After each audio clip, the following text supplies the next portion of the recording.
உங்களுக்கு வந்து இன்வெர்டர் ஏசிக்கும் நான் இன்வெர்டர் ஏசிக்கும் இன்வெர்டர் ஏசி வந்து ஒரு மாசம் ரன் ஆகுதுன்னா ஒரு 45 யூனிட் வருது பவர் அப்படின்னாக்கா நார்மல் மாடல் நான் இன்வெர்டர் ஏசி யூஸ் பண்ணும்போது உங்களுக்கு கிட்டத்தட்ட ஒரு 50 யூனிட் வரைக்கும் வரதுக்கான வாய்ப்புகள் அதிகமாக இருக்கு. சரிங்க. உங்களுக்கு நார்மல் மாடல் ஏசி எடுக்கிறத விட பவர் வந்து கம்மியாக இருக்கக்கூடியது இன்வெர்டர் மாடல் ஏசி.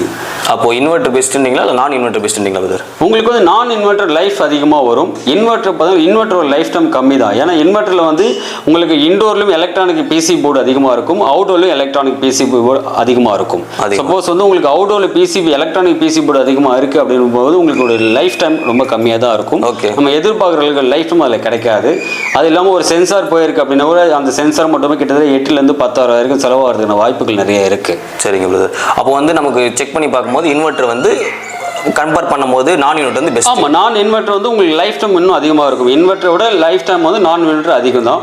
அது இல்லாமல் ஒரு ப்ராப்ளம் அப்படின்னா கூட அந்த ப்ராப்ளத்துக்கான உங்களுக்கு ஸ்பேர் வந்து ஈஸியாக கிடைக்கக்கூடியது